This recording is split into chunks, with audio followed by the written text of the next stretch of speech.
Hospital ಅಲ್ಲಿ renovation ಮಾಡೋದಕ್ಕೆ 10 ಕೋಟಿ ದುಡ್ಡು ತಂದಿದ್ದೀವಿ, ಟೆಂಡರ್ ಮಾಡಿಸಿದ್ದೀವಿ. ಇವತ್ತು ಕೆಲಸ ಸ್ಟಾರ್ಟ್ ಆಗ್ತದೆ. ಕೆಲಸ ಮೊನ್ನೆ ಬುಧವಾರ ಸ್ಟಾರ್ಟ್ ಮಾಡಿರಬೇಕು. ಎಲ್ಲ ನಮ್ಮ ಯಾರು TSO ಬಂದಿದ್ದಾರೆ ಅಂದರೆ ಎಸ್ ಎನ್ ಆರ್ ಇದರಲ್ಲಿ ಇನ್ನ ಸ್ಟಾರ್ಟ್ ಮಾಡ್ತಾ ಇಲ್ವಾ ಕೆಲಸ? ಅವರು ಸ್ಟಾರ್ಟ್ ಮಾಡಿದಾರ? ಮಾಡ್ತಾ ಇದಾರಲ್ಲ.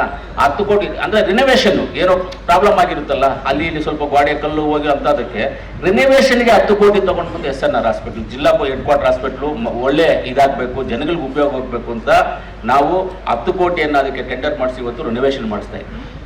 ನರಸಾಪುರದಲ್ಲಿ ಜಾಗ ಇಲ್ಲದೆ ರಾಮಾಯಣ ಆಗಿತ್ತು. ಆಮೇಲೆ ನಮ್ಮ ನರಸಾಪುರ ನಮ್ಮ ಗೋಪಿ ಅವರೆಲ್ಲ ಸೇರಿ ನಾವೆಲ್ಲರೂ ಸೇರಿ ಇವತ್ತು ನರಸಾಪುರ ಕಾಪಿಡೆ ಹಿಂದ್ಗಡೆ 14 ಕೋಟಿ ವೆಚ್ಚದಲ್ಲಿ ನರಸಾಪುರಕ್ಕೆ ಒಂದು ಹಾಸ್ಪಿಟಲನ್ನು ಮಾಡ್ತಾ ಇದ್ವಿ. ಕ್ಯಾಲ್ನೂರಕ್ಕೆ 4.5 ಕೋಟಿ ಹಂತದಲ್ಲಿ 4.5 ಕೋಟಿ ಇದರಲ್ಲಿ ಕ್ಯಾಲ್ನೂರಿಗೆ ಹಾಸ್ಪಿಟಲ್ ಕಟ್ತಾ ಇದ್ವಿ. ನಮಗಿರೋದೊಂದು ನನಗೆ ಬಂದ್ಬಿಟ್ಟು 3 ಕಾನ್ಸೆಪ್ಟ್ ಇರೋದು. ನನಗೆ ಬೇರೆದೆಲ್ಲ ನಮ್ಗೆ ಯಾವುದೂ ಗೊತ್ತಿಲ್ಲ. ನಮಗೆಲ್ಲ ಒಂದು ರೈತರನ್ನು ಕಾಪಾಡ್ಕೋಬೇಕು, ಎರಡನೇದು ನಮ್ಮ ಒಳ್ಳೆ ಆರೋಗ್ಯವನ್ನು ಕೊಡಬೇಕು ಜನಕ್ಕೆ, ಮೂರನೇದು ಒಳ್ಳೆ ಎಜುಕೇಶನ್ ಕೊಡಬೇಕು ಮಕ್ಕಳಿಗೆ. ಈ 3 ಕರೆಕ್ಟ್ ಆಗಿದ್ರೆ ನಮ್ಮ ಹತ್ರ ಯಾರೂ ಬರೋದೇ ಇಲ್ಲ. ಆರೋಗ್ಯ ಚೆನ್ನಾಗಿದ್ರೆ ಅವ್ರು ನಮ್ಮ ಹತ್ರ ಬರ್ತಾರೆ, ರೈತರು ಚೆನ್ನಾಗಿದ್ರೆ ಯಾಕೆ ಇಲ್ಲವರೆಗೂ ಬರ್ತಾರೆ? ವಿದ್ಯಾಭ್ಯಾಸ ಕರೆಕ್ಟಾಗಿ ಕೊಟ್ಟರೆ ಅವರೆಲ್ಲೋ ಕೆಲಸ ಮಾಡ್ಕೊಂಡು ಎಲ್ಲೋ ಜೀವನ ಮಾಡ್ಕೊಂಡು ಯಾವುದೋ ಒಂದು ಕಂಪ್ನಿಯಲ್ಲಿ ಕೆಲಸ ಮಾಡ್ಕೊಂಡು ಹೋಗ್ತಾ ಇರ್ತಾರೆ. ನಮ್ಮ ಹತ್ರ ಬರೋರು ಯಾರು ಇರೋದಿಲ್ಲ. ನಮಗೂ ಆರಾಮಿರುತ್ತೆ, ಜನಗಳಿಗೂ ಆರಾಮಿರುತ್ತೆ. ಈ 3 ಅನ್ನೋದು ಕರೆಕ್ಟ್ ಕೊಡಬೇಕು ಅಂತಿದೆ. ಖಂಡಿತವಾಗ್ಲೂ ಏನು ನಾವು ಹೇಳಿದ್ದೀವಿ ಅದರ ಪ್ರಕಾರವಾಗಿ ನಡ್ಕೊಳ್ತೀವಿ. ಅದರಲ್ಲಂತೂ ನಾವಂತೂ 100% ನಿಯತ್ತಾಗಿ ಕೆಲಸ ಮಾಡ್ತೀವಿ. ನಿಮ್ಮೆಲ್ಲರೂ ಕೆಲಸ ಮಾಡೋಕ್ಕೆ, ನಿಮಗೆ ಸೇವೆ ಮಾಡೋಕ್ಕಂತಿದ್ದೀವಿ. MLA ಅಂತ ಹೇಳ್ಬಿಟ್ಟು ಏನೋ ದೊಡ್ಡವರು ಏನು ಇಲ್ಲಿ ಕೂತ್ಕೊಂಡಿದ್ದಕ್ಕೆ ಏನೋ ಅನ್ಕೊಳ್ಬೇಡ್ರಿ.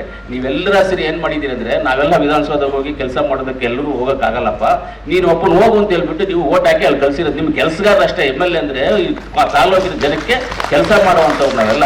ಒಂದು ಲೆಕ್ಕದಲ್ಲಿ ಹೇಳಬೇಕಾದ್ರೆ ಈ ತಾಲೂಕಿಗೆಲ್ಲ ವಾಚ್ಮ್ಯಾನ್ ಲೆಕ್ಕ. ನಮ್ಮನ್ನು ವಾಚ್ಮ್ಯಾನ್ಲಾಗಿ ತಾಲೂಕಿಗೆ ಜನ ಓಟ್ ಹಾಕಿ ಕಳಿಸಿದ್ರು ಕೆಲಸ ಮಾಡೋಕ್ಕೆ. ನಾವು ಕೂತ್ಕೊಂಡು ಊಟ ಮಾಡಿಕೊಂಡು ಎಲ್ಲೋ ಸುತ್ತಾಡ್ಕೊಂಡಿರೋದಕ್ಕಲ್ಲ, ಕೆಲಸ ಮಾಡೋದಕ್ಕೆ. ಆ ಕೆಲಸ ಏನು ಕೊಟ್ಟಿದ್ದೀರಾ ನೀವು, ಆ ಜವಾಬ್ದಾರಿ 100ಕ್ಕೆ 100 ಭಾಗ ನಿಯತ್ತಾಗಿ, ನ್ಯಾಯವಾಗಿ, ಧರ್ಮವಾಗಿ ನಾವು ಮಾಡ್ತೀವಿ, ತೀರ್ತೀವಿ ಅಂತ ನಿಮ್ಮೆಲ್ಲರಿಗೂ ಹೇಳ್ತಾ, ನಿಮ್ಮ ಅಹವಾಲುಗಳನ್ನು ಕೊಡಿ, ತಗೊಳ್ತೀವಿ, ಅದನ್ನು ಪರಿಶೀಲನೆ ಮಾಡಿ ಇತ್ಯರ್ಥ ಮಾಡುವಂಥ ಕೆಲಸವನ್ನು ಮಾಡ್ತೀವಿ ಅಂತ ಹೇಳ್ತಾ, ಇವತ್ತು ನಿಮ್ಮೆಲ್ಲರೂ ಈ ಕಾರ್ಯಕ್ರಮಕ್ಕೆ ಎಲ್ಲ ನಮ್ಮ ರೈತ ಬಾಂಧವರು ಎಲ್ಲರೂ ಬಂದಿದ್ದೀರಾ.